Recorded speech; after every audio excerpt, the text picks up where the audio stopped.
Right, thank you, members. Welcome to the meeting of the Planning Committee of City of York Council on July the 1st, 2021. If I could just ask you, please, to make sure that your phones are turned off or onto silent. Toilets, which are available, are just around the corner there. I do propose to take a comfort break between the items, but if you need one earlier than that, if the items are going for a long time, please feel free to say. There are no fire alarms planned, but if there are, now could I ask where is the best place to leave? Because I haven't actually asked that yet. No. It will be straight out over there and down the stairs. Thank you very much. Okay, first item, have we any apologies for absence? We have, I think, I've been notified of Councillor Barker, who is being substituted by Councillor Widdowson, and Councillor Pavlovitz, who, as far as I know, doesn't have a substitute now. Councillor Pavlovitz is the vice chair of the committee. Are you substituting for him? Thank you very much. That's late. I didn't know that. Councillor Pavlovitz, of course, is the vice chair of the committee, so we will need to elect a vice chair for the meeting. Do I have any nominations for vice chair, please?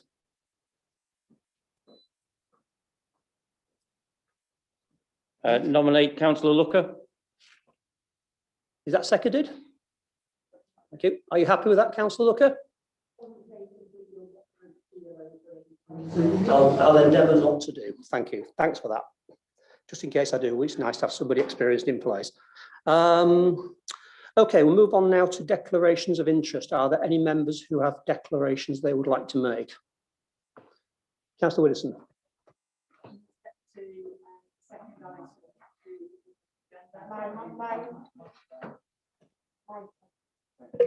Sorry, screen's weren't in the way, you probably could have heard me. Anyway, in respect to the second item that's to do with the path outside or the road outside of the woodland, I've been advised that I've got an interest, so I'll leave the meeting at that point. Thank you very much. I also have an interest in that. I have worked very extensively with the agent for both applicants, both on the Strensall-with-Turthorpe neighbourhood plan and with the planning appeal that took place in Brexley in 2014. However, that's not going to be a prejudicial interest, but I think it's worth mentioning just for openness. Thank you. Any others? Thank you for that. Okay. Now, we don't have any public participants at all, I think, under the general remit. I think there are 10 appearing on each individual item, so we don't need to worry about that. So therefore, we can move on to the plans list. And our first item is land comprising a field west of Askham, Bryan College, York Road to Westfield, Cottages, Askham, Bryan. And if I could ask you to introduce the item. Thank you. Thank you, Chair.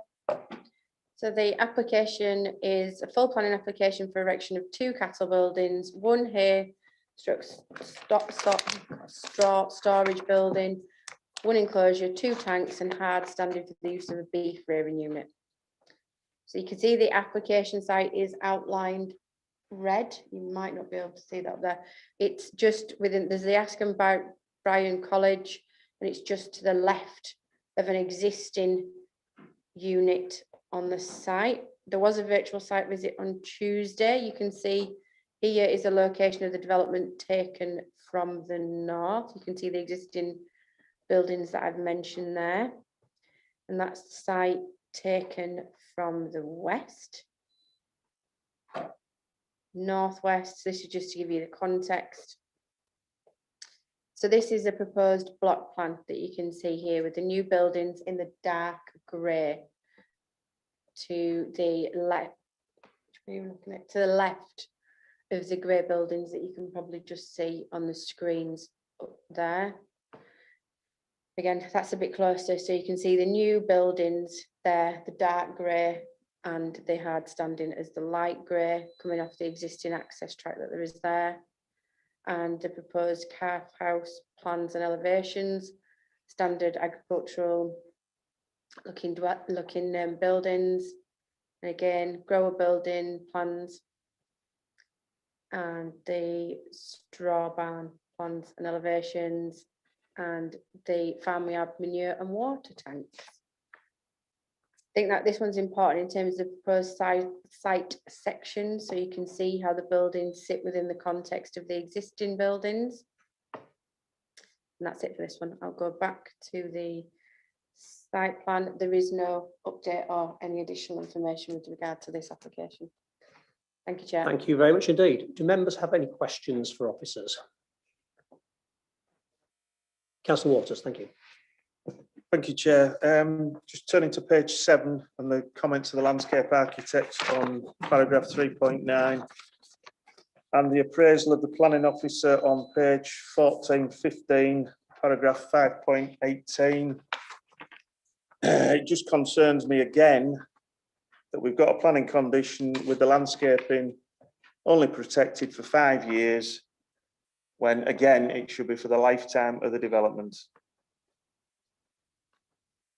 So if we get to any point where we're discussing approvals and conditions, I'll want to be raising that again. Thank you, Chair. Thank you, Councillor Waters. I was going to raise exactly the same point. Are there any other questions? No. In that case, we can move on to public participation, I think. And could I introduce Catherine Dukes, who is speaking on behalf of the applicant? You have 3 minutes, Catherine. Thank you, Chair.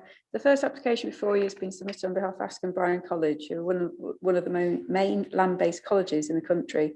The college is always looking to improve the educational experience on offer in terms of the variety of courses and also improvements to their facilities. This means further development, including new buildings and extensions. The emerging local plan recognises the aspirations of the college as, despite being in the green belt, the campus is allocated as a major developed site. The plans policy support the principle of further development. Over recent years, the college has extended and renewed their agricultural department, which has seen the erection of a new silage clamp, heifer sheds, and also a dairy unit that provide the opportunity to introduce a sophisticated robotic milking facility. The intention of the current application is therefore to bring the beef unit up to the same standards as the rest of the college's working farm, whereby a new beef rearing shed is to be erected that will be linked to a virtual teaching classroom that has already been granted planning permission. There is already a small beef rearing shed, so the proposed shed is to be located directly to the west in order to extend the current facilities to accommodate 50 calves and 80 cattle. Alongside the beef shed will be the necessary facilities, including a hay store, water tank, and manure storage, which collectively result in over 1,000 square metres of floor space. It is the cumulative scale of the elements of the proposal, which is why the application is before you. Planning permission has previously been secured on the site for new equine facilities, but the development could not go ahead. The principle of extending college facilities and developments on this site has therefore previously been established. For the current proposal, the college has been awarded a substantial amount of funding from the government in order to secure the construction of new facilities. And I understand the government is pushing hard for the construction of the beef unit to begin, because the proposal will help create jobs through the construction phase and also improve the quality of education and training. I hope you can appreciate the benefits and opportunities the application offers to continue to ensure that Askham Bryan College is able to continue offering a high quality education experience to students. Now, I just wanted to mention how, having submitted the application in October, determination of this application is well overdue, but not because the application is controversial. Instead, we ended up in a protracted round of discussions with the local Lee Flood Authority and Internal Drainage Board. The inability to have a telephone conversation due to the current working arrangements of officers meant that rather than being able to resolve the drainage design in one conversation, we had to conduct the conversation by email. So it's taken 36 weeks for the application to reach you today. The process has been frustrating, to say the least, and the time it's taken does not actually reflect the support and positive attitude of officers that have actually held in support of the development. So I'd just like to take this opportunity to ask if current arrangements can be reviewed to avoid such delays simply because of the lack of a telephone, of telephone access for officers. Yep. I'll just come in for that one. All the development management officers all have phones. We are aware of the issue with the drainage officer, and we are working on letting them have a direct line number. I've had conversations with their line manager, and we are working on it 100%. We know about it. We're doing something about it. Thank you. Okay. Thank you. Do members have any questions for the agent? Councillor de Gorne. Yes, I've had a quick look at your website, and there's reference to a commitment to a circular economy. and you'll be aware of the council's commitment to working towards zero carbon as quickly as possible for the whole city. Just wonder if you can say anything about any provision for offsetting. I've noticed that the report, the officers don't really seem to have referenced climate change at all, unfortunately. But given that beef is the second highest meat carbon footprint of all different types of meat, with 25 times the equivalent CO2 from the methane emitted at 43 kilograms of methane per animal each year. I want to know how that's going to be mitigated in terms of offsetting, or is there anything within your plans to address that issue? I think that's really a comment, well, a question that the college could answer better than I could, because that is about the college collectively. Obviously, they do look more widely than just a section of their service in terms of looking at abilities to reduce carbon emissions. So things like the travel plan that's already in place form one element, as well as their ability to recycle. But in terms of the beef unit, I mean, this is about teaching students how to keep beef and manage beef and look after them. And part of looking to the future is part of that education. They need to understand the contribution that beef does provide to carbon emissions. But this is about teaching children, young adults in this country, for keeping beef and rearing beef in this country, so that we can actually produce a local network. So a lot of the methane that's referred to is actually on a global scale, and the import of meat contributes to that, especially given the practices in other parts of the world. So if we can actually keep beef local and educate and raise herds locally for consumption locally, then actually it will in its own right reduce the emissions. I can just come back on the point about, you mentioned about the travel plan. I can't see anywhere in the report anything about the impact in terms of student numbers. Is there any sort of increase in student numbers associated with this? And I also note in the report that the travel plan information's not been updated since March 2016. So is there a commitment to bring that information up to date and have a regular report on the mitigation measures to reduce travel? The travel plan didn't form part of this application because of the nature of the development. This is agricultural based, but in terms of this facility, this is more about improving facilities rather than increasing extensively the numbers. So things like teaching staff, we're not expecting to see more necessarily teaching staff involved, but it's just about making sure that the college has the right facilities and that they're leading, forward in the quality, the provision, because like I said, this application is actually linked to a teaching classroom that we ended up having to put it in as a separate planning application because it is on a separate site. It's next door, but it's separate, and also it's a different kind of development in that it's a teaching classroom rather than agricultural buildings. But that teaching classroom, it's going to be wired up to the beef sheds, and so it's actually going to teach students how to use the latest technologies in beef rearing. So goodness knows what's involved. I'm not a farmer, but things like temperatures and food, and there's so much to link between the two. So yes, so it's more about the quality of provision rather than the amount of students this application. Thank you. Is that Councillor Douglas or Councillor Looker? Sorry. Both of you. Sorry, that's okay. I can't see you for the reflections off the screen. It's very difficult. But who would like to go first? Councillor Looker? Thank you. I suspect you're not in a position to answer my questions, and I doubt if it forms part of planning guidance, but I am concerned. This does look to me as if it is very close to being an intensive cattle rearing facility, that there is not access. Are the cows going to be allowed out into grass, or is it a purely internal indoor facility? Because I have real concerns about animal welfare, but I know it isn't a planning consideration because planning guidance, I'm afraid, very rarely considers animal welfare. But I just wondered if you knew what the conditions are, because it seems a lot of cattle in one, or a lot of calves in one smallish space, unless they can get out. Can they get out? They do at the moment, so they're not kept in the buildings all the time. A lot of it's to do with the seasons and also the process at which the beef actually reaches, because calves, for instance, example, they're actually kept till about 9 months old before they're then moved on. So there's certain age groups through the food process, through the food chain. It's an awful way to talk about them. But no, this site is actually within a field where they can be released and will be allowed out as they are now, because there is actually an existing beef shed. I think when the planning officer went yesterday, I think it might have been empty because they were in the fields. So there is that opportunity for them to be both in the building and outside, but it's not intensive in the manner that you said, you're alluding to, because there are actually different standards. So intensive means that the pens are actually a certain size, and these exceed that. So it's not considered to be intensive as the old-fashioned, yes, as we might have meant sort of 10 years or so ago. It does meet welfare standards. Councillor Douglas. Thank you, Chair.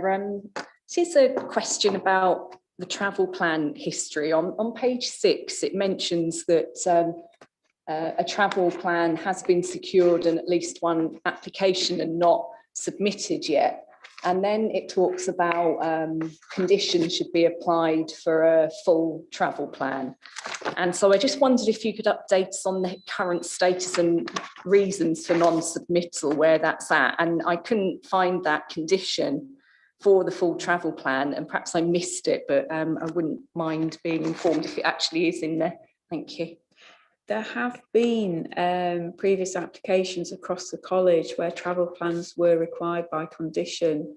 So it is that the campus and all the recent developments, including the Animal Management Centre, include the requirements for travel plans. So it's through those applications that the wider campus travel plan will be dealt with. That's my understanding, Victoria. Thank you. Any further questions from members? Councillor Kilbane. No, thank you, Chair. I wasn't going to, what with being a late sub and everything, but you know me. It's just, obviously the very special circumstances are to create a training facility for training beef farmers. I'm just, is there going to be a market for trained beef farmers long term, given the direction of travel of the? I mean, it strikes me a little bit like setting up a training facility for engineers for combustion engines or something. You know, the market for this is surely in decline. Is there a robust market for beef farmers in the UK? To be honest, I don't actually know where the sector's going. They obviously think that there must be an ongoing need because there are existing beef herds, there are existing beef farms. Those farmers who currently manage them will retire, and we will need to replace those farmers if it continues. But it's like with anything, this education, they're not just learning about beef in isolation. The students will actually learn about farming in general, and this is just one syllabus and one element of that wider education for going into agricultural practice. Any further questions from members? Thank you very much indeed, Catherine. Any clarifications needed? With any members got any further questions for officers to clarify? Sorry. Yeah, I've got Councillor Douglas. Sorry, I can see it here. Just checking. Okay. Thank you, Chair. It's to follow up on that travel plan situation. I'm a bit confused because page 6, we've got the Highways Department mentioning this and that they want a condition for a full travel plan, and then we're being told that we don't need one. Could you clarify, please, where we're at with that? Right, so the current application, there's no increase in staff numbers or student numbers. So it wouldn't be reasonable to add a travel plan condition. It doesn't meet the condition tests. I mean, the application in front of us, it doesn't have significant transport movements. The highways officer, I think, says may have even less. So essentially, in a long-winded sort of way, that we couldn't justify a travel plan condition on there. There is travel plan conditions on other aspects of other developments within the college, and you know, they could be enforced upon, but it wouldn't cover this.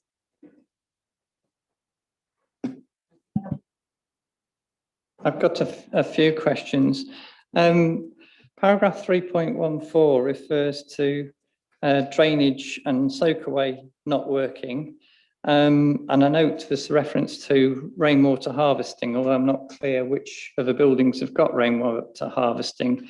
However, as the development is on a greenfield site, as referenced in another application we'll be looking at later, there should be runoff attenuated at agricultural rates. And obviously there's been some discussion with the drainage board, and paragraph 3.215 refers to discharge rates of 0.5 litre per second.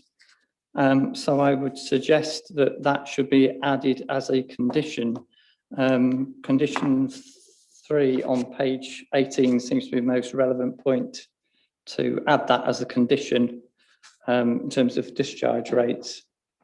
Right, the proposed development, it is restricted to 0.5 litres per second. This is the minimum greenfield rate that will be accepted by the council.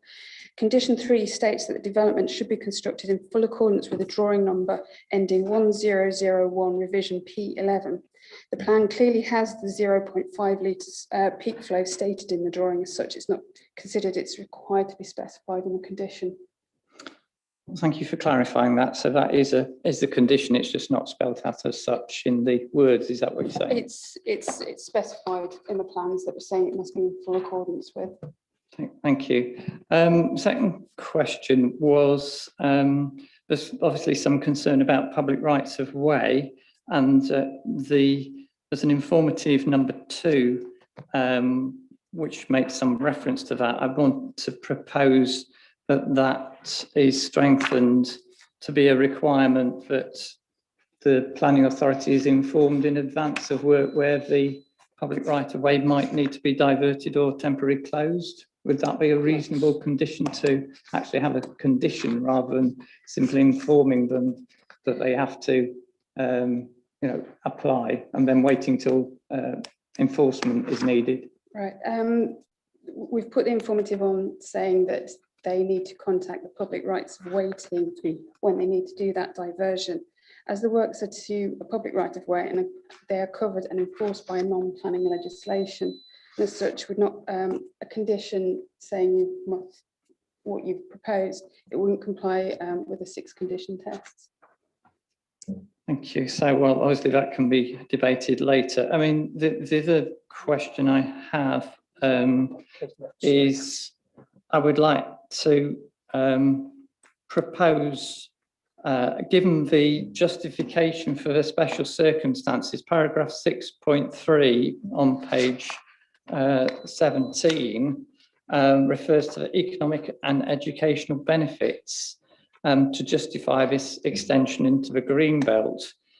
Therefore, in the eventuality that they are no longer needed for the educational benefits or for agriculture, it would seem that there should be a condition that says that they can only be used for either agricultural in connection with an agricultural college or for agricultural uses, and that therefore once the need for that purpose has passed, they should be removed, unless they obviously could be continued to be used for agricultural, because agricultural use wouldn't necessarily need planning consent in any case. But if they're not needed in association with the college or for agricultural use, that they should be removed. I'm proposing that as an additional condition. Would officers consider that to be an appropriate and reasonable condition, or would you? No. None of the other college buildings that have been allowed under very special circumstances have this restriction. Given the design of the buildings, they could only be really used for agricultural purposes, and any change of use would require planning permission. I think a condition that you're proposing wouldn't comply with the conditions tests. So the justification, I mean, what I'm just trying to understand is the justification for the very special circumstances is that these buildings are needed for agricultural or educational purposes. And therefore, if that situation no longer exists, then the justification for the buildings no longer exists and they should therefore be removed. I think what Victoria's trying to say is here that we have to think about the reasonableness of a condition like that, and what else reasonably are these buildings going to be used for apart from agriculture or Holiday schooling? lets, maybe? Pardon? No. I missed that. I genuinely I mean, we all know about buildings in the Greenbelt can then be converted into holiday lets or retirement homes or whatever else you want to use them for. It's in the middle of the college. Well, I think. Yeah, but we don't know in 5 years, 10 years time, it might not be a college. It might be an industrial estate. But then it's an established building in the Greenbelt. And if you want to change it to something else, if you want to change it to a B&B or a dwelling or whatever else, that would need planning permission. And at that point, you'd need to consider whether or not that was acceptable in Greenbelt terms. It's entirely up to you if you want to request that condition, but our advice is we don't think it's reasonable. Okay, thank you. Are you proposing that as a condition, Councillor de Gorn? Well, I think that I would want to take a vote on that one if you did, if anyone is prepared to second it. Is anyone prepared to second that? No, so there's no. Okay, thank you. Thank you. And just lastly, one point was, I think was already been referred to about trees and landscape measures. Paragraph 3.9 on page 7, I think, refers to that. And condition 8 refers to control when trees or hedgerows should not be removed, but it doesn't specify anything about what needs to be retained in terms of the landscape design. I presume that the landscape design would cover that, but the condition at the moment for landscape design is for to be agreed prior to occupation. Whereas I think I would want to propose that the conditional landscape design is actually agreed prior to commencement of the works. Is that a reasonable condition to? Right. So it's not clear from the report whether there are trees that have been identified for retention or with regards what's in the landscape report. I've not read the landscape report. Sure. So with regards to condition 8, this is a standard ecology condition rather than a landscape condition, and it's for the protection of birds between March and August. From the submitted plans, it appears only a section of hedging for the drainage works would be affected.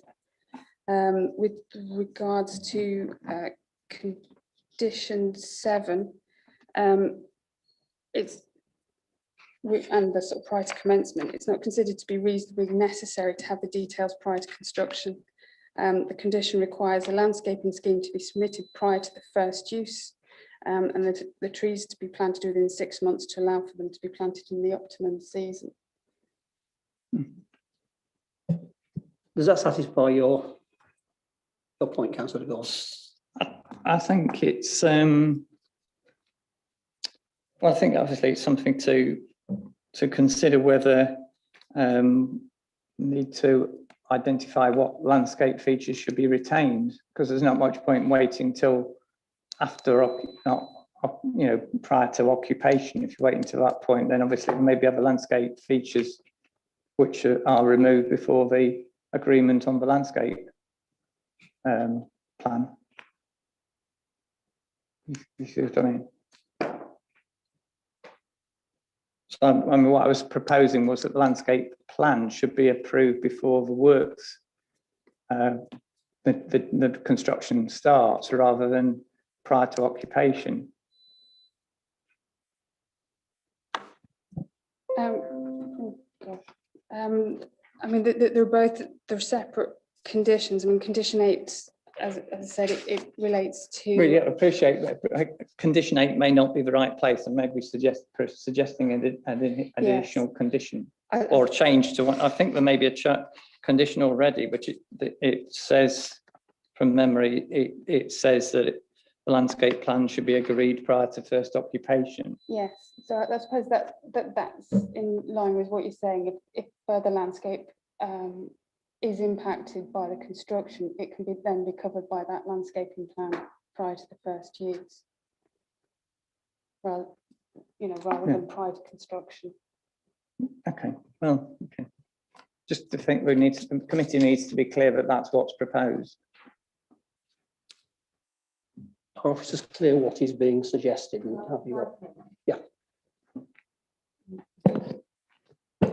Right, the condition 7 says it specifically talks about landscape mitigation for the scheme. So that means if during the construction that there is some hedge loss or something is lost, that we will then know, and before it's actually occupied, so before they can bring it into use, that's when we have to have the landscaping scheme submitted. That's considered reasonable because from the details that we have, we know what is happening and what's going where and what landscaping is going to be impacted.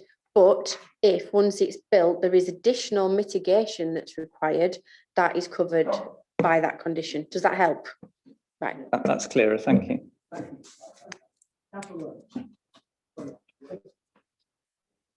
That's quite all right. We're not experts, that's why we need to ask the questions. Just going back slightly to the travel plan, and this is just my not understanding the process. Does the travel plan therefore only refer to if there was an increase in staff or students? Because it strikes me that increasing the sort of beef operation, which is necessary to teach people it, would increase other traffic in the area, because it's not just about the people. There are also lots of things that are needed, including movement of cattle. I think from my point of view, the rest of the college has, for each of their different permissions, there is a travel plan there. So we think that's reasonable. We aren't going to increase the staff, we're not going to increase the people, and that's where the majority of your travel plan would cover. Your moving of cattle, I don't think in the vast majority of cases that a travel plan is going, because travel plan is about other forms of transport, isn't it? You're not going to move a cattle in anything other than a tractor. Does that make sense? So you can't, a travel plan for something like that wouldn't really have the same effect as it would if you were increasing your staff numbers and you increasing your students. That is absolutely, we would have asked for it. But from the information that we've got from the college and as part of the application, we've been told that there will be no difference to that. Hence why we've said in this instance, it's not reasonable to ask for a travel plan with what is actually going to take place. Thank you. So that clarifies 537, where it says the facilities are required for the college to expand and compete. It's an expansion in land rather than expansion in numbers. Thank you. That's something I was going to bring up, but anyway. Any other members got questions? Councillor Eyre. Thank you, Chair. I tried to jump in after Councillor de Gaulle because it was on very similar things, but I think my first question is, can everybody else hear a high-pitched whining every so often, or am I starting to? Yeah. That's all right. Just wondering whether it was just me or whether I was going to get my ears tinnitus checked or something. But the first question was following on from Councillor de Gaugle's on the public right-of-way issue. I know 2 or 3 years ago, following a previous application that they had approved, there was significant difficulties with the public right-of-way access, which they, I think, closed when they shouldn't have done, and then re-diverted it. Is this the same public right-of-way? And are we certain that the informative gives us enough control, or is there anything more we need to do in light of what we know from last time? It's a different right-of-way. I think there's about 3 going through the college. The protection of the public right-of-way should be covered by that particular legislation.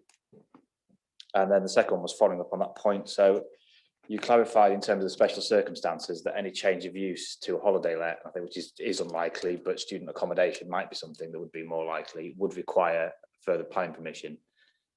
Is there a sort of a de minimis period of when that would be out of use when it would probably, because that's the thing we often get with agricultural buildings is, well, it hasn't been used for X amount of years, therefore it needs to be changed, etc. Is there like a period of time where they could say, well, if we've given it 2 years, we think we've got a strong case for planning to flip it into a holiday let or student accommodation?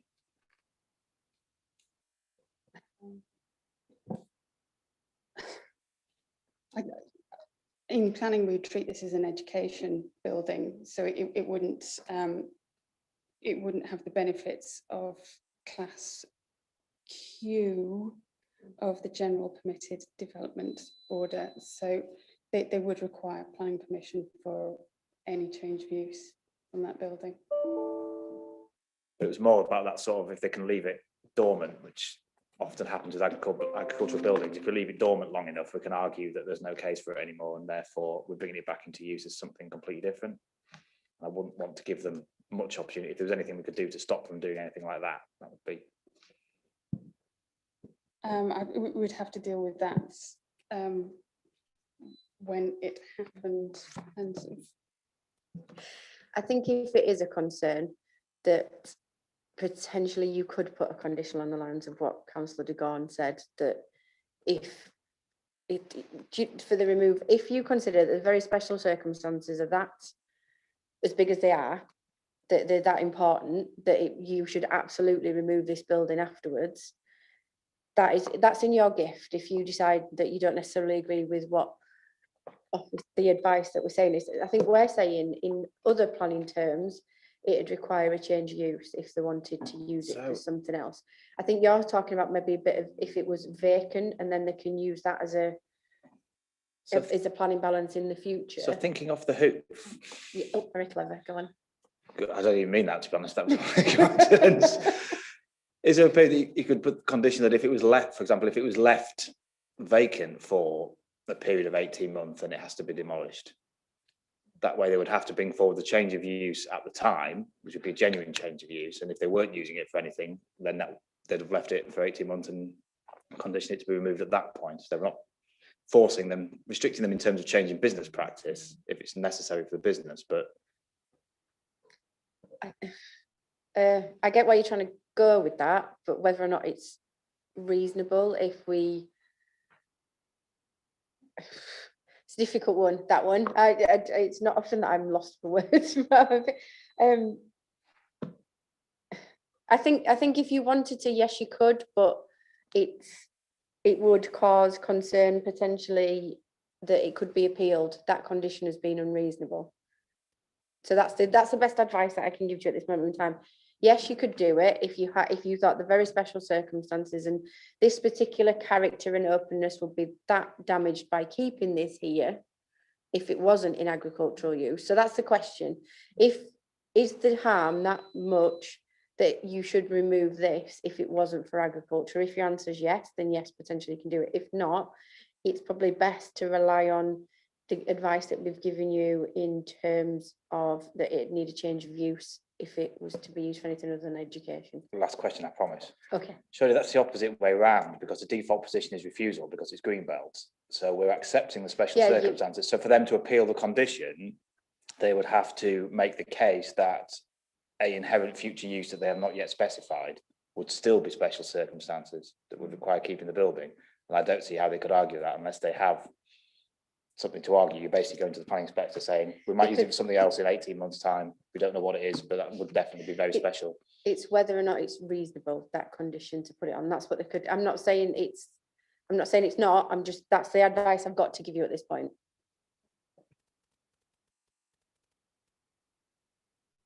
Thank you, Chair. Just to try and move this on, would it be appropriate to ask the applicant or the applicant's agent if they would be content to have such a condition placed upon any future approval, in that if the buildings were no longer required for agricultural educational purposes, they would be removed? I have every faith, quite honestly, in an institution like Askham Bryan College, not to be trying to pull a fast one and turn it into holiday lets, but would you be content to have such a condition?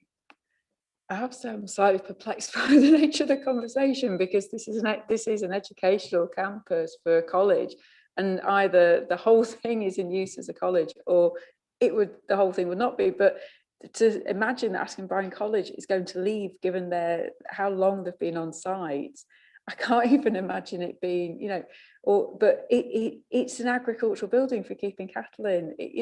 It's on a campus and it's part of a farm where you've got silage, dairy, heifer. There's a whole range of agricultural buildings already there, an established farm that's already there. I can't imagine that this is even something that would occur in the future, but it is an unreasonable condition to suggest that these buildings in particular would need to be taken down, whereas all the others might remain. I'm sorry, I'm just, right, actually, to be helpful, what's happened elsewhere is with AMC1, Animal Management Centre, new Animal Management Centre there, the college, actually it's probably a bit too different, but the college wanted to replace some other buildings and move the uses of those other buildings into AMC1. And one of the conditions was that the original buildings had to be demolished in a period of time if they were to be vacated, and all those existing uses were moved into AMC1 or into any other buildings. So that might be a more appropriate way of dealing with it at the time, that if there's another proposal, that yes, I don't know, it's unreasonable. I don't really know whether we're any further on with that. Can you just, well, I think we're going to come to the point where we're going to have a resolution on this, and I think at that point I would ask for a debate. If anyone is prepared to propose that condition, I think we should have to have a vote on that one, because I think it's one where I don't think there is a consensus among the committee. So I'm not going to just accept that as a potential condition at this moment.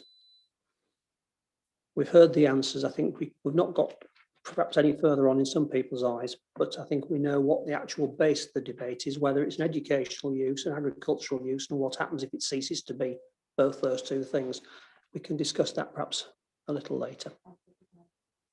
Councillor, sorry, Councillor Gordon, sorry, I couldn't see. I don't know whether you were around inviting somebody to propose that at this point, or you can say that went later on in the debate. Well, it will obviously depend if we go for approval or refusal. So we'll take it if there is a motion for a refusal, then obviously it won't be relevant. If the motion is for approval, okay, we take the vote on the condition then.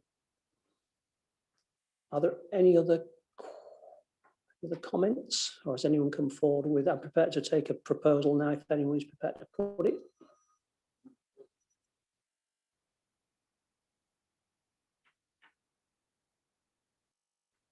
No. Councillor.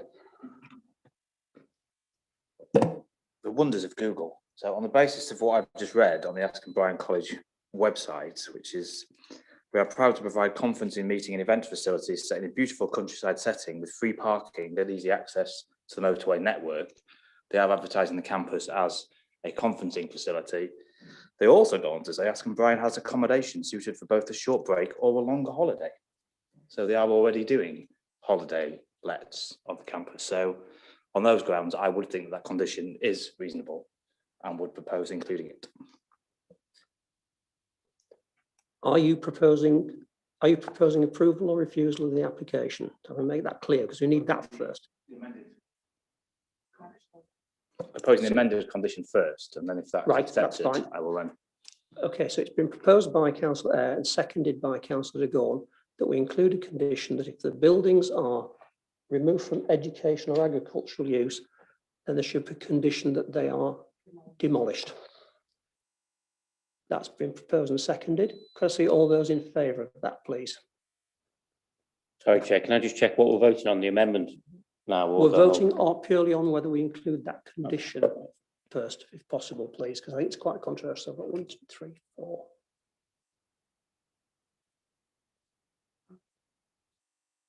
I've got 7, I think. 2, 3, 4. Can you keep your hands up very clearly, please? It's very, very hard to see. 1, 2, 3.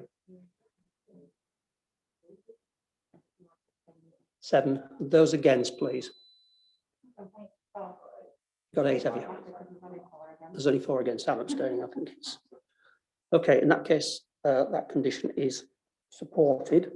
So if we now want to move on to the actual, is Councillor Eyre's proposal that we approve this with that amended condition, is that seconded by anybody, please? Councillor Doty? Okay, are members happy for us to move to the vote? I think debate has ended on it. So all, could just want out, sorry, Councillor Waters. And just subject to amending condition 7, landscaping for the lifetime of the development, not just 5 years. Are members happy with that? I certainly would support that. Seems to be general consensus. Councillor Kilbane. Can I just ask that officers never get round to making sure that that's a permanent condition, because I just enjoy it every time it comes up from Councillor Waters. If he wasn't doing it, I would be doing it. So, yeah. Okay, could you want to just outline the exact conditions before we vote on it then, if you could? So we've got the conditions in the report, then an additional, that are changed to the landscaping condition that says for the retained for the lifetime of the development. And then we've then got an additional condition that requires the removal of the building if it's not used for more than 18 months. That's right, isn't it? 18 months. See nods. Perfect. Yep. Yeah, 18 months. Yeah, that's it. Okay then. Can all members please indicate if they're in favour of approval with those conditions? Could you put your hands up very clearly, please, because it's very, very difficult to see.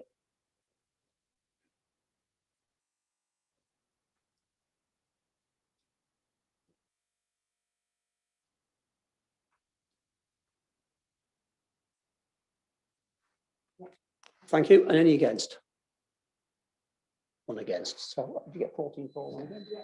I'm assuming, Chair, that Councillor Ayres' position does not affect the fact that they could change the use to using it for pigs instead of cows, and that would still be an agricultural use, would it not?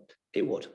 And also dogs or sheep or ostriches? Dogs aren't agricultural, but sheep, goats, pigs are all classed under the same thing. So Ostrich is I'm zoological, I think. pleased to hear that. I would have been worried if your restriction was very wholly reduced to beef cattle. Thank you. thank you very much for clarifying that. Agricultural use. Right. Do members wish to take a short break between the items, or are you content to go straight into the next one? Sorry? Thank you. In that case, we'll adjourn the meeting till, shall we say, past, since we got through that one quite quickly.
Okay, welcome back, ladies and gentlemen. Now move on to the next item on the agenda, which is the application for land to the south of Northminster Business Park, Harwood Road, Upper Poppleton, York, the erection of a distribution facility, as outlined in the documents. So I'll pass it over to Becky.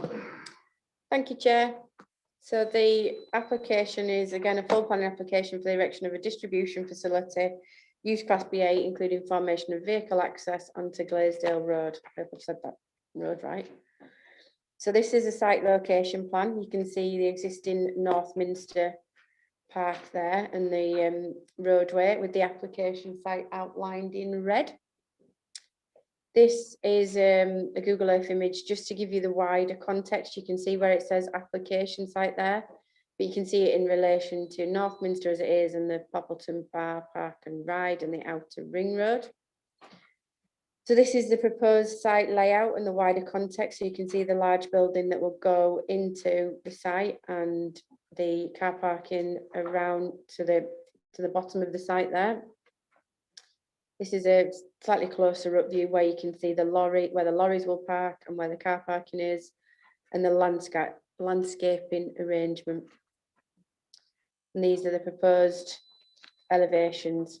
You can see a standard industrial type unit. I'll just quickly go on to the additional information because there is an actual change to the recommendation. It's recommended that the application is approved subject to the referral to the Secretary of State and also a unilateral agreement. So that would mean that if you go to the additional information, there's highways matters that require financial contribution. So that would be to secure the financial contribution towards the signage and the travel plan support. So that's different to what it says in your reports.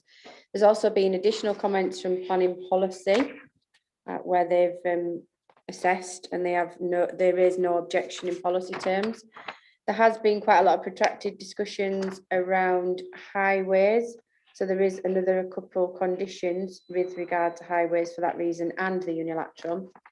And there's also additional information with regard to climate change and BREEAM and the reasons why the applicant can't, sorry, huge fly, why the applicant can't achieve the BREEAM excellent, and there's more information there for members as to why that becomes the case. And again, the change to cycle parking conditions, there's also a late objection from an interested party which has been highlighted in there.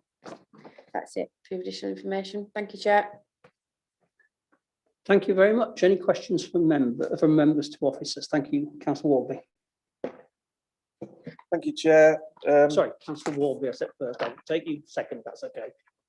I'll take Councillor Warby first and Councillor Waters second. Thank you, Chair.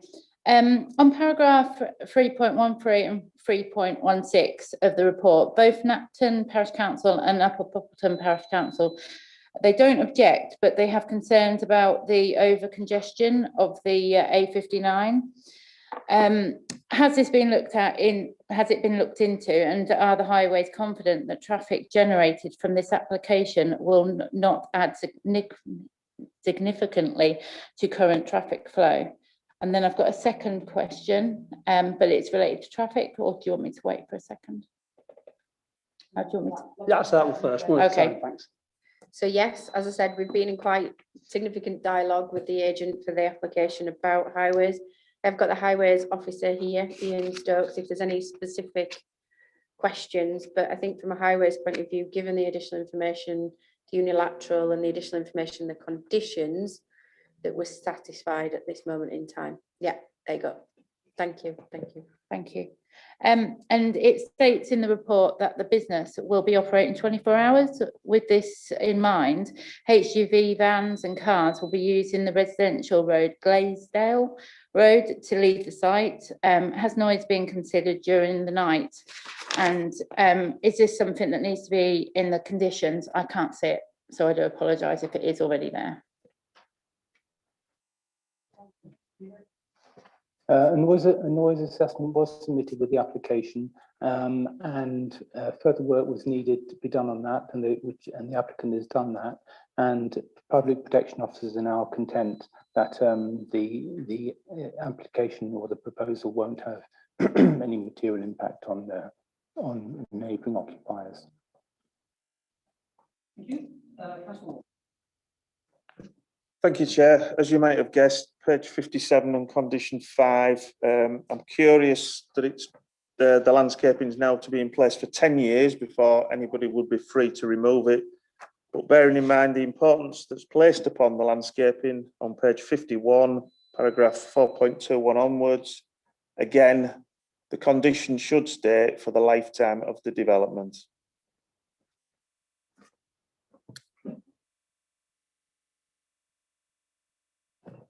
Thanks, Chair. I'm just wondering if there's been any progress made with highways over the provision of safe pathways and cycleways within the existing business park and onto the site. It was mentioned as a concern and it's not included in the update. I wonder where we're at with that.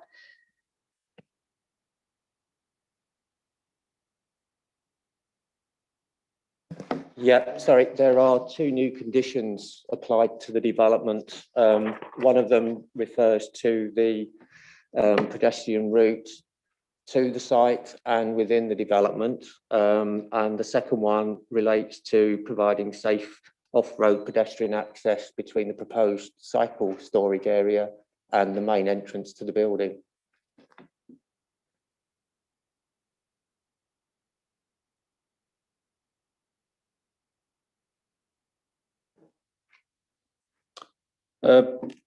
Thanks, Chair. I think just on that last point, are the bullets you're referring to the final 2 bullets on the second page of the update in terms of the footpath provision? Yes. Yeah. Okay. Thank you. I just wondered if in the course of Highways colleagues' discussions with the applicant, whether the speed limit on Northfield Lane had been discussed and whether any consideration being given to amending the speed limit that's currently in force on that road in light of the anticipated increased volume of traffic? There's been no consideration of amending the speed limit on Northfield Lane, and I suspect there is a process that would need to be gone through to look at changing speed limits on there, probably based on accident data. And as far as I'm aware, there is insufficient accident data to require a speed limit change. The speed limit within Northfield Business Park itself is 15 miles an hour. 10. Last sign I saw was 15, but okay, I'll take 10 then. And just a follow-up, if I may, can you from memory recall what the current speed limit is on Northfield Lane, whether it's 30 or 60? It's 40 as far as I can 40, recall. okay. Thank you. Go on. Yes, I note the significant update we've got relating to Bryan assessment and our draft local plan policy of commercial developments being required to achieve Bryan excellent. I note in the update a range of reasons why the applicant considered that it was not appropriate. I don't note in the update any justification of the officers as to why we're actually requiring that. Can you say whether there's, I mean, obviously I welcome the fact that it's at least referenced in the planning report, but there's no detail in the report about the different mitigation measures to reduce the carbon footprint of the developments that took place with the applicant. Were there any discussions, or was it simply a case of saying this is the policy and this is the information that we've got back as to why they don't propose to comply with our draft policy? Bryan isn't, unfortunately, Bryan isn't my area of expertise in any way. But the applicant was adamant that, that the development couldn't achieve it And that's why we've set out their reasoning. But the policy is clear, and members in the past have always expected it to be applied. I'm struggling to hear a little bit what's Sorry, being said. I'm But looking at you, and so I should be looking this way. Did you hear? Or did you hear it at all? I think I picked up that you're saying you're not particularly an expert, but presumably that's obviously in our planning reports. We have a range of highways and drainage and various other experts that we consult before we write the report. Can't see any reference to our sustainability officer's report on this. Because we don't, unfortunately, at this moment in time, have anybody that assists us with looking at the Bryan reports. So what we do is we look at what's been submitted, we look at the reasoning behind it, we challenge it if we think it's not correct. In this case, we were given specifics about why the site couldn't achieve it. There was no reason not to believe that what they'd said was correct. I mean, if you want to ask the applicant, I'd suggest that's your next part of call to ask them, but there were specific reasons like distance from bus stops and other bits and pieces that they could never achieve at this site. That was the information that we were given as to why excellent couldn't be achieved, hence why we agreed. Okay. Thank you for that. Any other members got questions? Councillor Ward, yes. Thank you, Chair. In 1.7 of the report, there is a planning application that was granted planning permission in 2019 of similar design and scale. When I looked it up, it was approved, but then it was withdrawn. What are the reasons for this, please? The application wasn't withdrawn as such. It was not implemented. Planning permission was granted, and that planning permission will have a life of 3. Sorry, I've got to apologise. I can't hear you over the rustling of your paper. It's just your paper you were rustling. All right, sorry. So no, that's all. It says withdrawn on the actual computer. I know it says not implemented in the report, but it says on the Yes, computer. I don't know why it says withdrawn. The application wasn't withdrawn. It was determined. It was approved. If that application or that permission would have a lifetime or has a lifetime of 3 years. But it's in the applicant's gift to decide whether or not they wish to implement it, and they've, for various reasons, I expect they've decided not to proceed with it, but perhaps the agent can shed more light.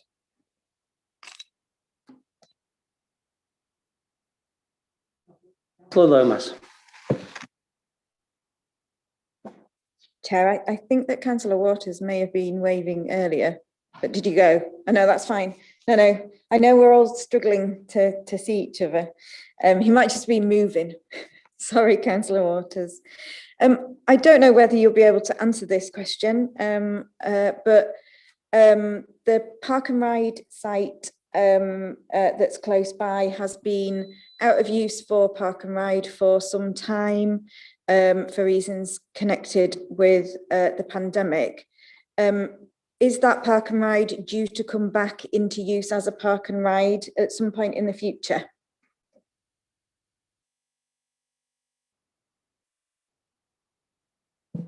I don't have that information, I'm afraid. I don't know. Councillor Waters, do you wish to ask a question or not? I haven't moved. That's okay. I didn't see you move, but I'd just like to ask a question about on page 51, 522, and it's concerning the mature oak tree and the 2 other trees that are worthy of retention. Are they actually included in, and will they be protected in the overall landscaping plan for the site? And if not, should the council consider assessing them for preservation orders to make sure that they are retained and don't somehow disappear, during construction? There's a planning condition that says they have to protect existing trees. That is their intention, is to protect and not to fell any trees. The only losses would be a small section of hedge. so they are expected to, and they will be held to that. But would those trees then have to be replaced if they died during the 10-year cycle? The landscape during the lifetime of the landscape plan, whether it be 10 years or perpetual, as we want to put it? Yes, they would have to be. Thank you very much for that. That's fine.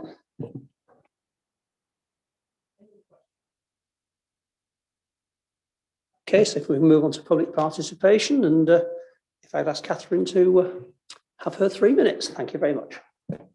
Thank you, Chair, and thank you for the opportunity to speak in support of the current application before you, which has been submitted by Northminster Properties Limited on behalf of DPD Group UK Limited. I'm sure you're all familiar with DPD, who are one of the main delivery services in the country and on whom we've all become reliant to deliver our online eBay purchases, new socks and computer gadgets, especially over the last year with COVID, which has meant home delivery sector has exploded. DPD have looked for a new site for the last few years, so the recent growth has only served to accelerate DPD's need for a new site and made the situation rather critical. Remaining at Clifton Moor is no longer an option, especially it simply does not have the space to accommodate DPD's plans to expand their fleet of electric vehicles. We understand the council has announced a climate emergency and have set targets to be net zero carbon by 2030. The application in front of you offers an important opportunity towards delivering the council's targets. Moving to Northminster Business Park will allow DPD's electric vehicle fleet to expand, which means they will be able to deliver an all-electric delivery service across the city. That's right, DPD plan to remove all fuel vehicles from within the city walls.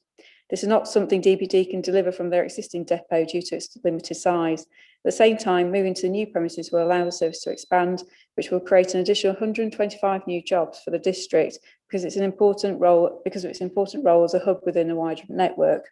The proposal is therefore to deliver a new 5,570 square metre building at Northminster Business Park within the extent of the draft local plan allocation. The allocation is specifically for B1A, B2 and B8 uses, so the application scheme is consistent with the nature of development already earmarked for the site as an extension to one of the key business parks within the district. Also, the site has already has an extant planning permission following the plans for Unipark to relocate, which unfortunately fell through. The proportions and layout of the approved scheme do not suit the current applicant, which is why a planning application is now before you. Officers have thoroughly considered the potential impacts of the proposal, in particular the potential for noise to arise, increases in traffic movements. We've taken on board comments and the result is an appropriate scheme for the location. However, as with other applications for developments on sites outside the centre of York, it is simply not possible to deliver BREEAM Excellent.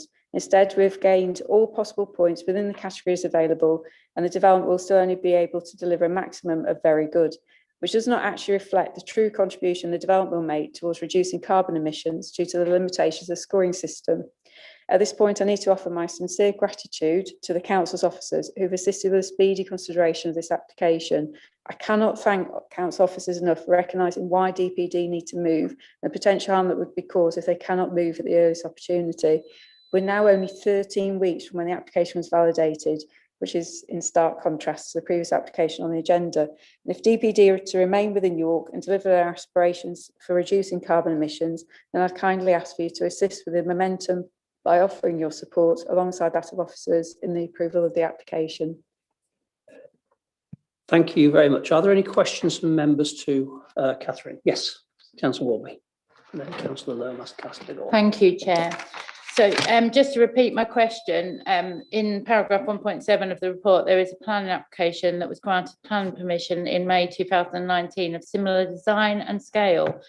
When I looked it up, it was approved but withdrawn. And what are the reasons for this? Because it's pretty similar. So it was granted permission, and at the time that was the application was on behalf of Unipark, who were in discussions with the council about moving out of the central site, and this was earmarked for where they were going to move to allow then for the plans around central York to come to fruition. But unfortunately, the planning didn't come through soon enough, and they got shaky legs. But also their main client, or one of the main sectors that they're reliant on, it changed how much money it was spending, and they found that some of the business fell away. So they actually ended up realigning, and they've moved the operations elsewhere. Thank you for that. Councillor Lomas. Thank you. You mentioned in your contribution there that DPD aim to remove fuel vehicles from the city, within the city walls, which is laudable. What about the rest of the city? As a first step, they're committed, right? So what you've got to imagine that DPD actually have different sizes of vehicles depending on the nature of deliveries, how far they're going, and the operation. So the idea is that all the local deliveries, so the vans that are actually taking the parcels to your house, they're going to be electric first.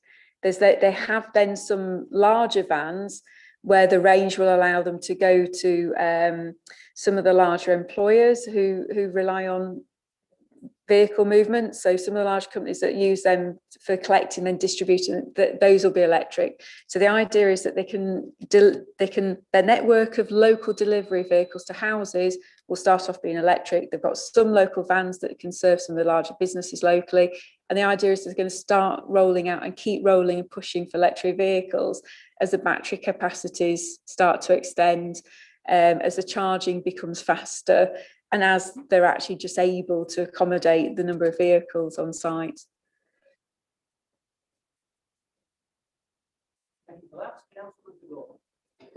Thank you. Obviously, very much welcome the initiative here that is bringing electric vehicles much more to the mainstream. Sorry. But I would like to ask a question about the sustainability, which you've made reference to, and in particular, the reasons that have been given for not being able to achieve BREEAM Excellent. It seems to me from quickly reading this, the rationale that you've put forward is the sort of the bureaucratic process in terms of getting the certification.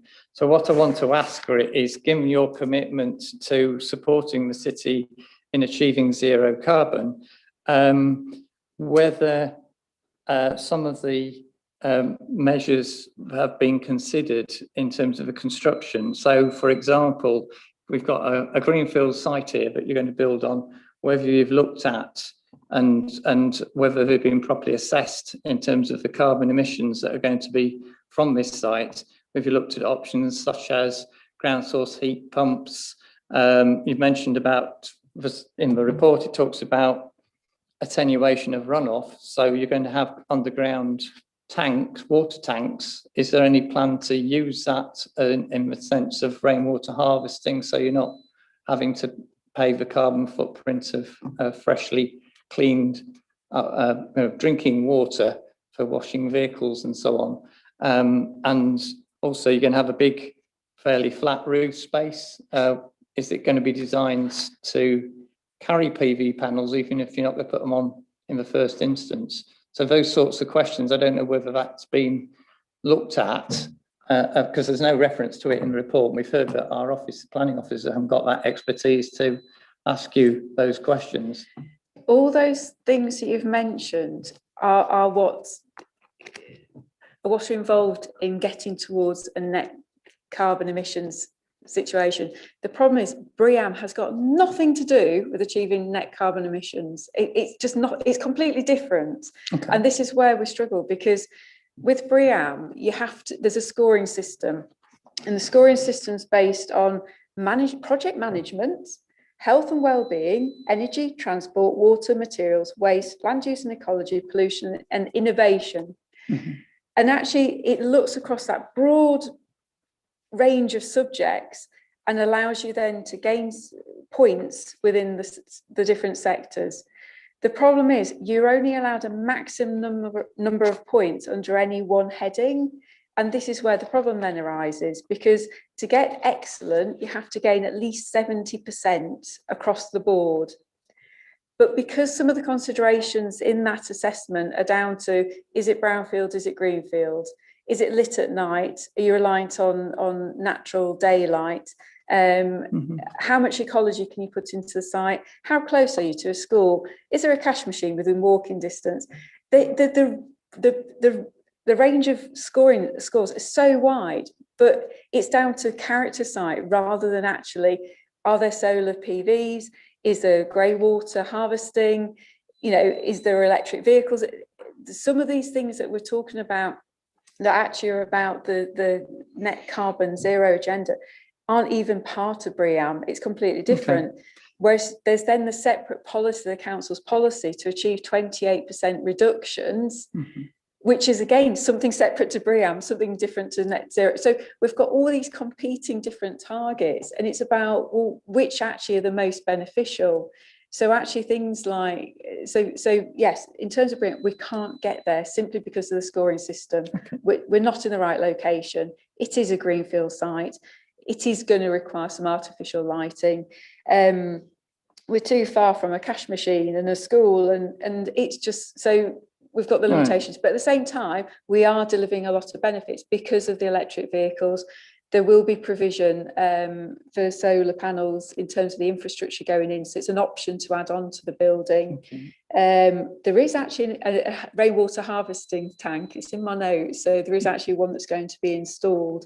So actually the things that matter to get to that point of net carbon emissions are going into the building, the design of the building, even if they're not recognised by the council's assessments. So I suppose that brings you back to 5.40, which references policy CC1 of at least 28% carbon emissions reduction, unless that's demonstrated as unviable. So the notes in our committee report says there's no commitment to complying with that policy.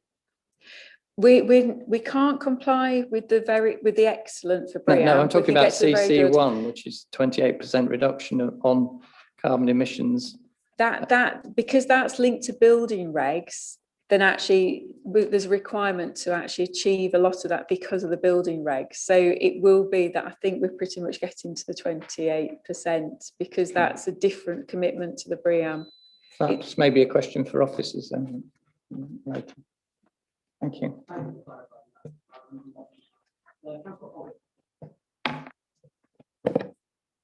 Thanks, Chair. Just to clarify, I think you said it's not possible to achieve BREEAM excellence. In the report, it says to obtain a score of excellence is likely to render the proposal unviable. I guess, can you just clarify, I guess, is it impossible, or is it just that it would likely make it unviable? It's impossible to get to 70%, which means that it is unviable because we just can't do it. And so some of the other requirements on the BREEAM is, one of them is you have to go through a process of assessing how the foundations of the building might be installed. But actually that's a given. Why do we need to go through the administration of going through, right, so which method shall we use? Here's a report that looks at all the different methods. And this is when we know what the answer is.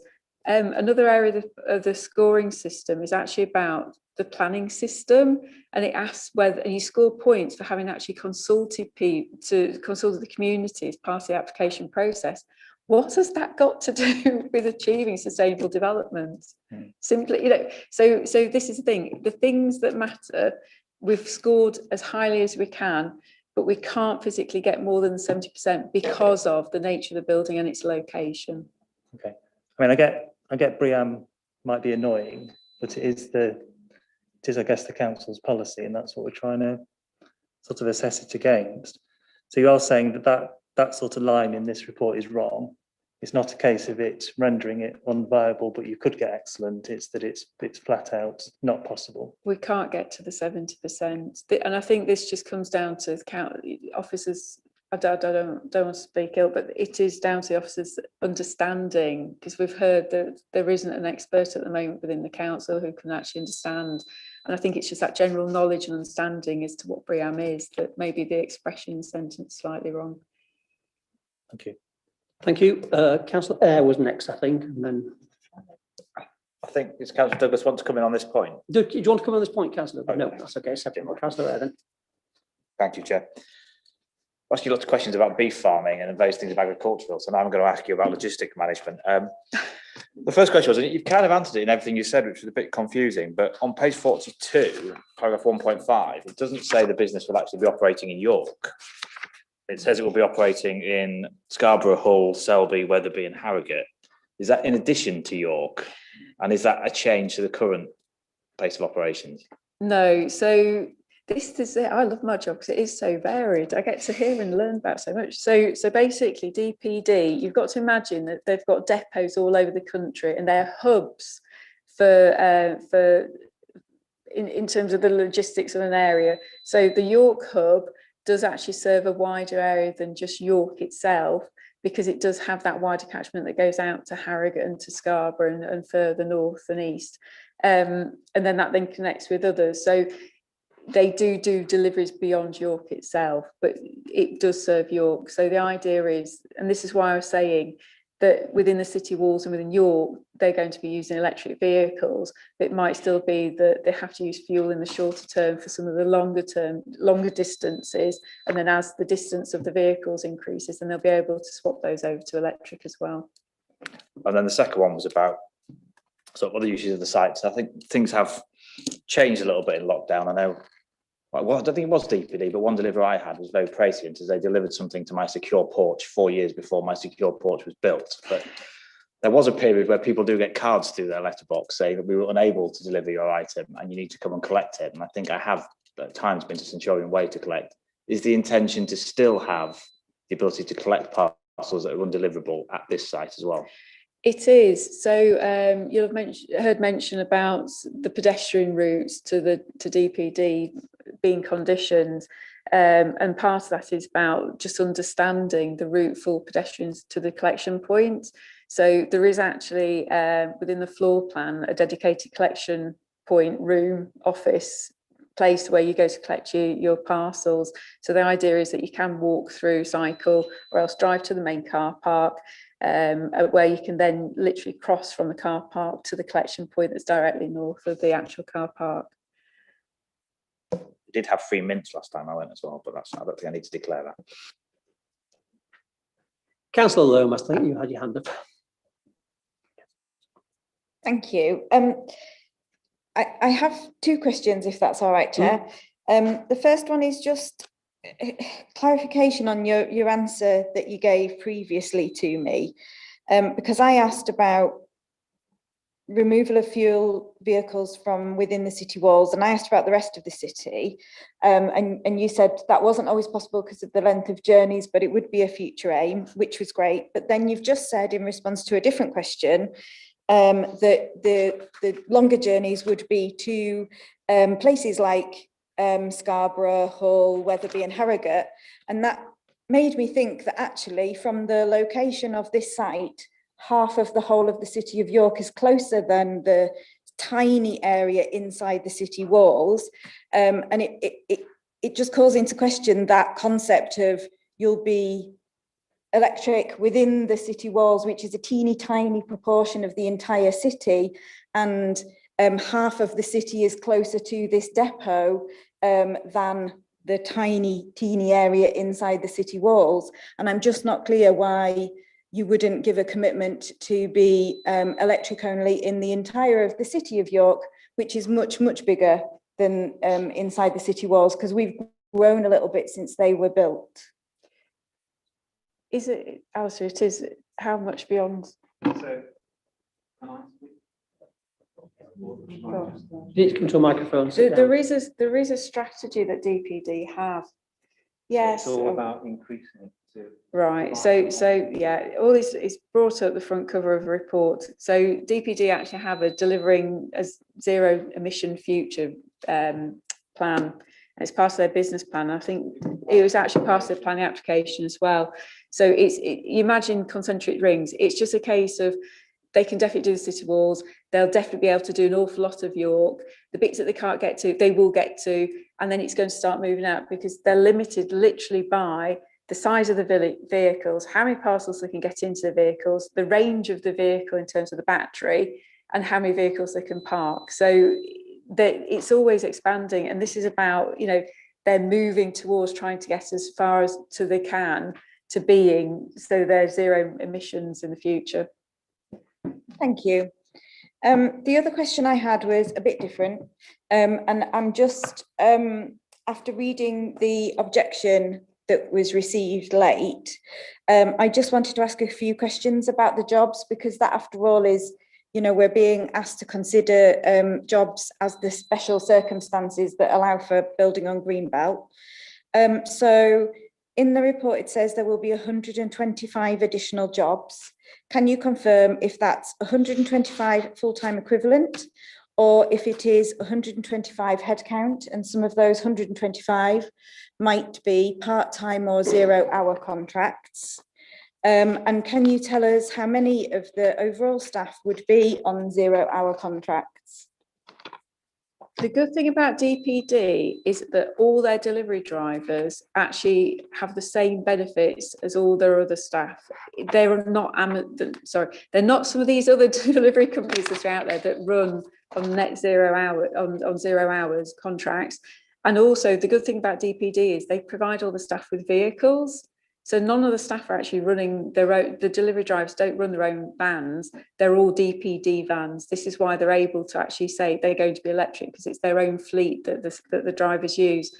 Now then, Alistair, I'm trying to find that email that has all the staff numbers in, because, oh yeah, sorry. Because it is 125 new jobs, and it is a mixture where there are going to be some extra drivers, but they are predominantly office staff that will be taken on, and that's where the new jobs are. And the search facility on this isn't helping me. Can I ask, could I answer the questions while I try and find the information? Because I do have it, and I would like to provide it if I can. I'm sure we'd like to hear it correct rather than...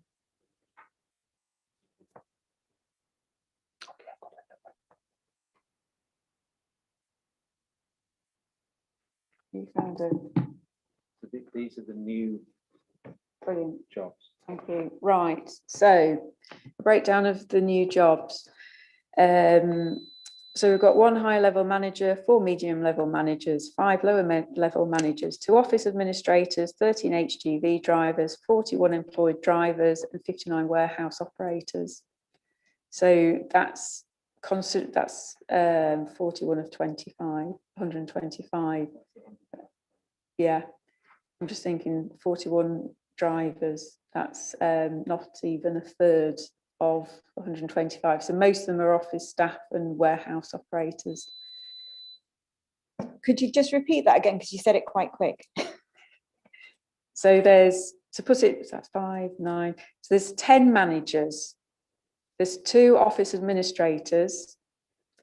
There's then 13 HGV drivers, and they're the ones that will drive the HGV between the different depots. We've got 41 employed drivers, and then 59 warehouse operators. That is 125. That's not, is it? I've been. It is. Is that 125? Yep. Yeah, thank you. Are you happy with that, Councillor Lomas? It would be helpful to know the proportion that might be on 0-hour contracts or part-time contracts, if that is available. It's not, but they're not 0 contract hours jobs or positions. And like I said, even they're all on shifts, but they're not net zero. They're not 0-hour contracts. They are employed drivers, and that's what it. Because yes, it's different. They're not like some of the other delivery companies. Because as I say, they're actually given all the same conditions as all the full-time members of staff. As are all people on 0-hour contracts, it is a contract. I'm asking how many would be on 0-hour contracts. If the answer is 0, that's great. That's the answer. As far as I'm aware, that is the case. Thank you, Councillor Douglas. Thanks, Chair. Councillor Lomas actually asked most of the questions that I was going to ask, but I'm just to clarify then, none of the people that will be employed at that site will be self-employed. Is that correct? Sorry, say again. None of the people that will be employed at that site for DPD will be self-employed. They're not, no, they're fully employed employees, and they're not 0-hour employees either. They're on proper contracts. Thank you. Are there any, Councillor Kilbane? Oh, thanks, Chair. And just to finish off on the jobs aspect, because it is your special circumstances, will all the people working on site be earning above the median wages for York? I don't know the answer to that question. I mean, you've heard from the description the type of jobs, so but I can't say what they would be paid. Could I just ask if is that a planning consideration that we can take into account that? No, I don't think you can take into account what the wages that will be paid as part of it's the jobs that will be generated. Thank you, Councillor Lomas. I'm getting confused now. Time to take my glasses off instead of my mask. Sorry. The last question I had was about traffic. Bear with me. Let me find my scribbled note. So we've heard quite a bit about traffic, and there were some questions asked, and you may have covered it in an earlier answer, and apologies if I missed it. But what kind of times of day will traffic be accessing the site? And I don't mean just like the odd person coming in, but you know, the sort of shift change times, the main kind of set off times or returning back to base times, things like that. It is a 24-hour, 7-day-a-week operation, and it depends on the size of the vehicles as to the shifts that are operated. Most deliveries, as everyone sat around the table know, most deliveries are during working hours or during the day. Home deliveries do go on these days into the evening, so the shifts will overlap, and there are different shift patterns through the day and the week, so that the movements are actually spread out. They do tend to try and avoid the peak times, but otherwise they are operating for most of the time. Thank you. I have a question, if I just put it in. Are there any intentions to carry out van washing at this site? And if so, have any mitigation strategies put into stop any nests getting into the drainage system? There is. So in terms of the application that was submitted, we submitted a noise assessment in terms of the actual use of pressure washers, and also the drainage system for the surface water includes the required mechanisms to prevent the water. The water's filtered, isn't it, before it goes into the system. So yes, the right means have been put in place to deal with it. Thank you for that. Cheers. Any further questions from members? In that case, thank you for your time. Thank you. And are there any further questions for officers? We have Councillor Eyre. Yep. Thank you, Chair. I just wanted to clarify. That's the reason why I asked the question about whether people would be picking up parcels, because on page 52, when you look at the traffic, parking and access, it seems to be focused entirely on sort of the business traffic that's coming out from the site. I just wanted to be certain that we have done a proper analysis of the sort of residents' journeys that will be going onto the site as well.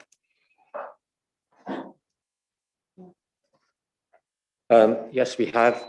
That's one of the main reasons for imposing the 2 new conditions in terms of pedestrian access if they were coming from, say, the Poppleton Park and Ride site to the development to pick up their parcels, and also safe pedestrian routing from the car park to where the collections office is. Does that include the access from Northfield Lanes, that they would probably be driving straight to collect? I don't think the intention would be for them to park at the park and ride. No, they'd be driving through Northfield Lane to the site, and then a safe means of access from the site car park to where the pickup place is. Thank you. Any further members' questions? Councillor Waters, sorry, yes, I did see you. Thank you, Chair. I just wonder if officers could just clarify before we go into debate the status of this site. It's allocated for employment land within the local plan, and there was, or should I say there still is, an extant planning application or planning permission live on this site. No, it's actually Greenbelt at the moment. It's allocated for employment in the draft local plan. So hence why it's in front of you now, because it's in the Greenbelt and it needs very special circumstances. So that's a trigger for it to come to committee. Yeah, that's what I asked, but it's in the draft local plan It's in the allocated, draft yes. local plan as employment, yes. Yeah. And what was your other part of your question? And there's an extent planning Extent. permissions that's still live on this site. It was approved in May 2019, so if it was approved for Yeah, it's still 3 years. Yeah. Right. Yeah. Thanks. Councillor de Gorne. Just wanted to clarify that we've obviously got some additional information about, which I think ensures a pedestrian route subject to discussion after the subject to approval after the meeting. So there's a pedestrian route from the premises through to Northfield Lane, if I understand that correctly, and then there's pedestrian facility on Northfield Lane, but there was some question being raised about the speed limit on Northfield Lane, and if there'll be a pedestrian route, but I'm not sure if it's all pedestrian and cycle along Northfield Lane. There's a reference to a sign missing in the update. I just wanted to clarify if there are sections of Northfield Lane where there isn't cycle provision, and what that means in terms of speed limits, whether we should be reviewing, asking for a contribution towards any changes to speed limits. From what I can recall, the shared use pedestrian cyclist footway extends from the junction of Northfield Lane with the A59 through to the Northminster Business Park site. I mean, it's just obviously that you've made reference in here to a pedestrian route through to the actual development, but not a cycle route. So I'm just trying to clarify whether the cyclist would use, is it Glaisdale Road? And I don't know what the speed limit is on that. Yes, I think we've heard, is it the whole of the development, which is 10 miles an hour? Speed limit, or? Subject to correction by a representative from Northminster Business Park, it would be 10 miles an hour through the entire business park. Okay. Pedestrians, the condition requires a improvement to provide an off-road as much as possible pedestrian route from the entrance to Northminster Business Park to the development, right. Because there isn't a continuous off-road pedestrian route at the moment. Cyclists will be using the carriageway through the site as it's a low-speed carriageway. Okay. Thank you. I'm happy. Councillor Cobain. No, thanks, Chair. And I note what was said about wages not forming part of planning conditions. So that means that the application in front of us is recommended for approval because it meets the council's economic plan of economic growth. But the council's plan of economic growth is for well-paid jobs. But what you're saying is that in terms of planning, we can't deliver that. So actually, that's just a sort of an empty, fatuous phrase, because when planning is concerned, it's any jobs. Is that right? No, I think you've misrepresented what I've said there. Is what I was saying is you asked the kind of jobs and what the wage was in this application. And yes, I absolutely get what you're saying in terms of the jobs that we're trying to seek to achieve.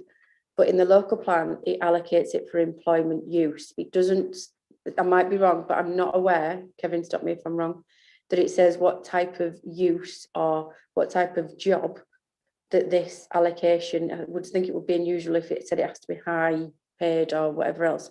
So it's not contrary to the planning policy that requires this that's coming forward that says this site should be for employment use.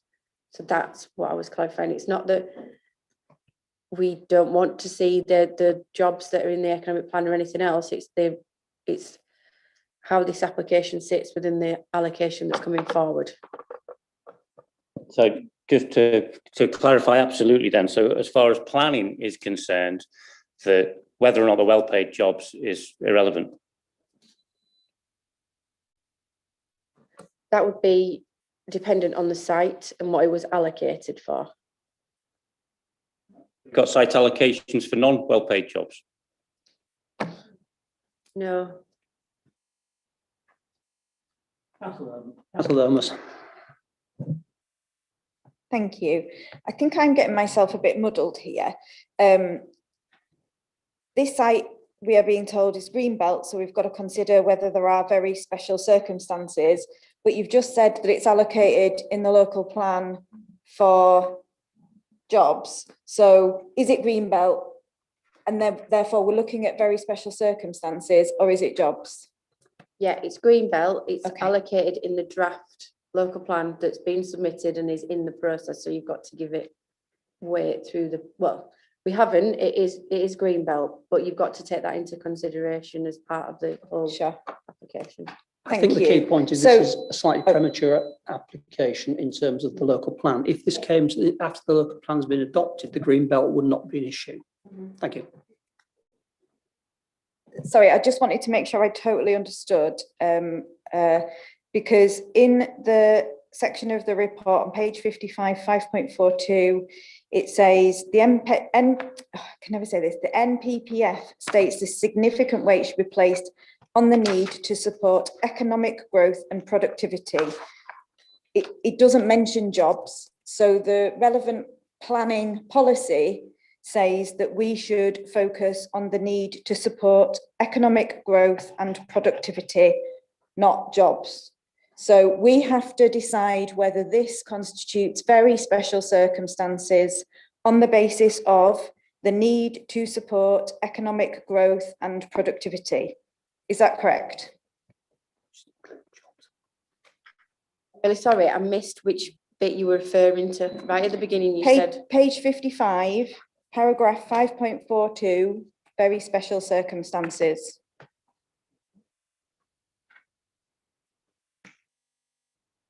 Yep, that's what the very special circumstances have been outlined in this instance, that it's the economic and social benefits. Councillor Eyre. I'm feeling sorry for you now, Becky, as you're having to field all the economy questions as we don't have an economy officer with us. But I think to clarify my understanding and from reading the report, am I correct in thinking the economic growth is around 81 jobs secured, which could be at risk if the employer has said that the site is not big enough for what they need, 125 additional jobs on top of the 81 that have been secured, and the release of significant economic land on Centurion Way, which will then likely be redeveloped in creating further jobs at that site as well. Am I correct in that assumption? Yes, you are correct. And maintaining jobs and increasing the number of jobs in the city is what one of my definitions of economic growth would be in terms of the increase in goods and production. Hence why we've considered it to be very special circumstances. Thank you. Are there any further questions for officers? Not, I will move into debate. So, Councillor Waters. Thank you, Chair. Just to try and move it on, I think I said in relation to the Unipart scheme a few years ago, I can well remember when Chalices were on that site, and it was a very tightly controlled greenbelt site. You could barely breathe on that site without having to ask permission of Harrogate Council. And how things changed when it fell under the spell of York. But as far as I'm concerned, today the greenbelt arguments are complete and utter red herring when it's allocated in the draft local plan. We sat here and rehearsed a lot of these arguments over traffic and such like for a very similar setup with Unipart. And although it pains me, I'll just move approval because it would be ridiculous not to. Thank you. Is anyone prepared to second that since nobody else had the hand up? Councillor Dobany? Okay. So proposed and seconded. Are there any of the members who'd like to speak on it? Councillor Lomas. Thank you, Chair. And I have a lot of sympathy with Councillor Waters' position. However, we have to go with the policy that exists, adding, as officers have explained to us, giving some regard to policy that is in draft, but we don't know that policy will come in exactly as it exists in draft. So we have to go with the policy that is in front of us. And as I've said to this committee before, I may not personally agree with the green belt designation. However, it is what it is. So we have to consider whether very special circumstances exist. Very special circumstances in this case would be supporting economic growth and productivity. We've received some information which helps us with this, that there would be no 0-hour contracts, which is great, and that there would be 125 additional jobs. But I am mindful of what has been said by the objector in terms of these being predominantly and you know, significantly predominantly, all but 12 of them being jobs that are likely to attract lower wages and lower salaries. And I'm not sure that that does fulfill the aim of supporting economic growth and productivity. Also, we've had information that we've been asked to consider about transport, and I do have concerns about increasing transport in this area. There are significant difficulties around this area already, and when we look at some of the planning applications that are in place and yet to come forward, the wedge of the city between the city centre and the ring road, which goes out between the river and the A59, contains the vast majority of house building to be done in the city in the near future. And that means the infrastructure around this area is going to be under significant pressure in the next few years. And I don't believe that's been addressed enough, because most of the transport information is about making sure, rightly and properly, making sure that people can take different forms of transport to their work, and not about the impact of the business itself. And I don't believe that's been mitigated. But nevertheless, I will be voting against the proposal, because I don't believe that the very special circumstances have been met. Thank you. Councillor de Gaulle. Thank you. Well, I'm grateful for the answers that have been given in relation to the sustainability. I think I know that the main argument obviously is about whether very special circumstances exist in terms of the location of this in what is currently Greenbelt, although, as has been said, has been identified, and already there is the precedent has been set of very special circumstances for a similar operation on this location. So I think there is already precedent that may be deemed as prejudging our local plan, but nevertheless the intention is quite clear within our draft local plan that this would be a site allocated for employment land. And I think the arguments about the sort of the nature of the jobs, I mean, anybody in this room who wants to buy something online, it's quite likely that they're going to be delivered by one of these members of staff for this operation. And in terms of the efficient operation of it and the use of sustainable means of transport, this certainly is something that we should be welcoming. But a depot which is going to be located in sufficient range for the majority of the city to be served by electric vehicles should certainly be welcomed. And the fact that they intend to expand that operation to cover the whole region, as we've heard, is certainly very much, again, to be welcomed. In terms of the specifics about questions I asked about sustainable technologies, the carbon reduction, very much welcome the answers that are given. I think it's disappointing that that's clearly an area where our officers have identified further training is needed, so we can actually advise applicants and try and make sure that we deliver on our carbon reduction targets as an authority and support businesses that are looking to relocate to York in making sure that they're applying the absolute maximum, the latest technologies that are going to take us towards achieving zero carbon. But from the comments that I've heard, I am reasonably convinced that that is something that the applicant is willing to address.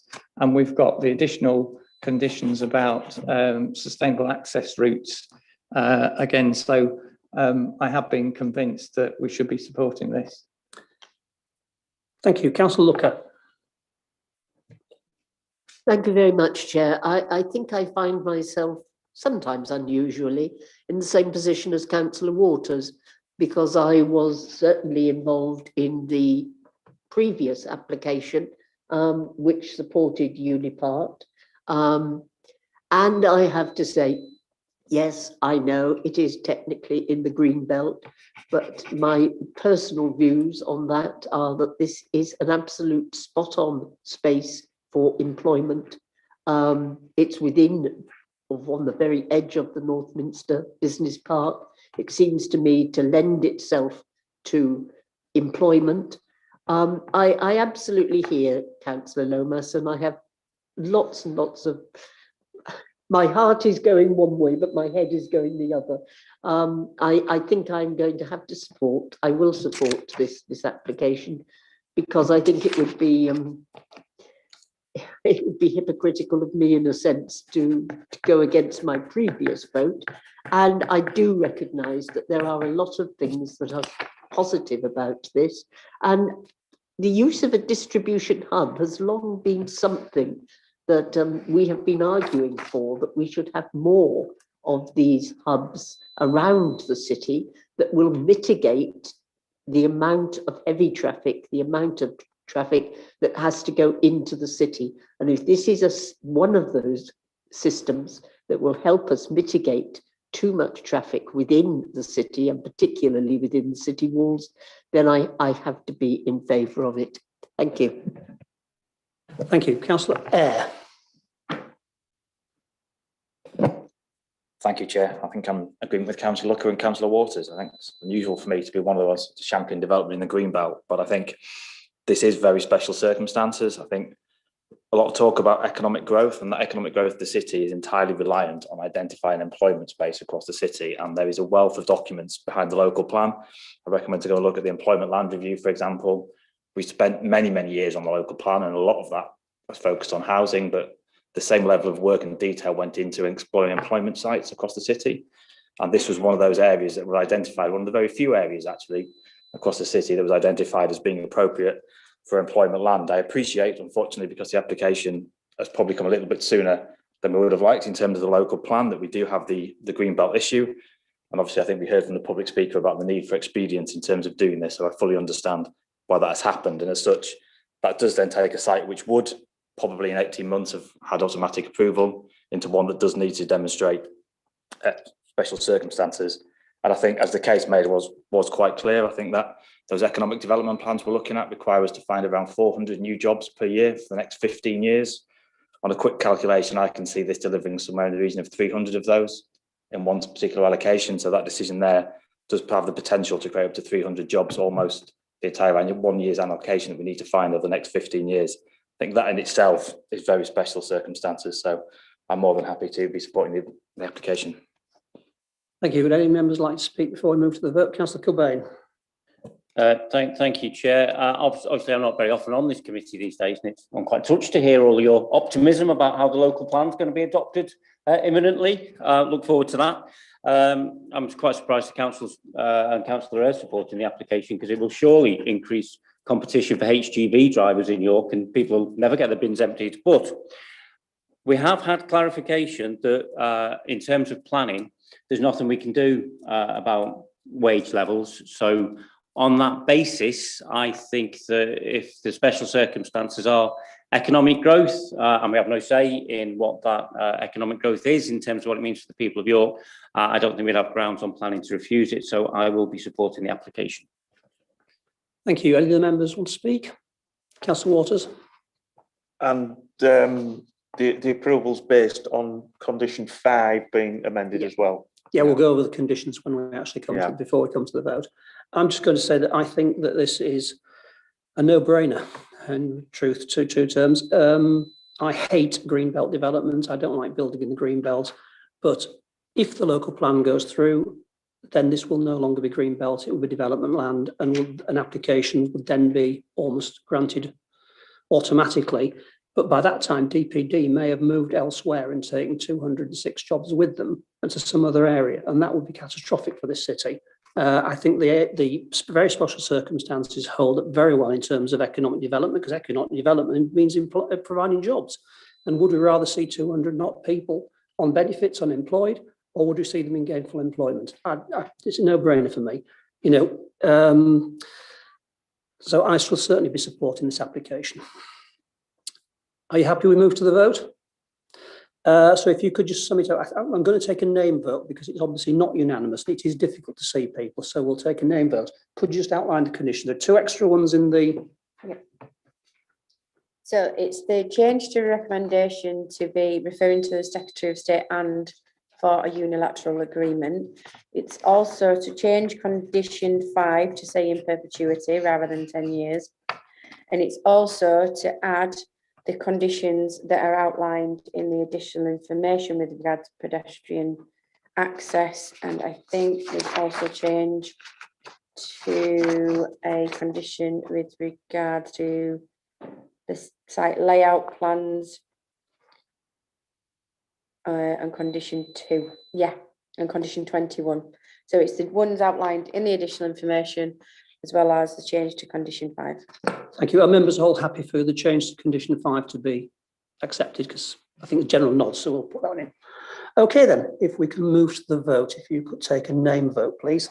So this is for approval, proposed by Councillor Waters, seconded by Councillor Daubney. If you could indicate whether you're for, against or abstaining when I call your name, please. Councillor Eyre. For. Councillor de Gorne. For. Councillor Daubney. For. Councillor Doughty. For. Councillor Douglas. For. Councillor Fenton. For. Councillor Hollier. For. Councillor Kilbane. For. Councillor Lomas. Against. Councillor Looker. For. Councillor Waters. For. Councillor Wardby. For. And the chair. For. So that's 13 for, 1 against. That's approved. That's approved. Thank you for that. Well, that concludes all the applications we have before us. There is no urgent business. So could I thank you for your attendance? Could I thank, oh, one final thing, sorry. It was also communicated to me during the break that Councillor Melly had given her apologies. It hadn't reached me. So could that be added into the minutes? Thank you very much indeed. There was no substitute.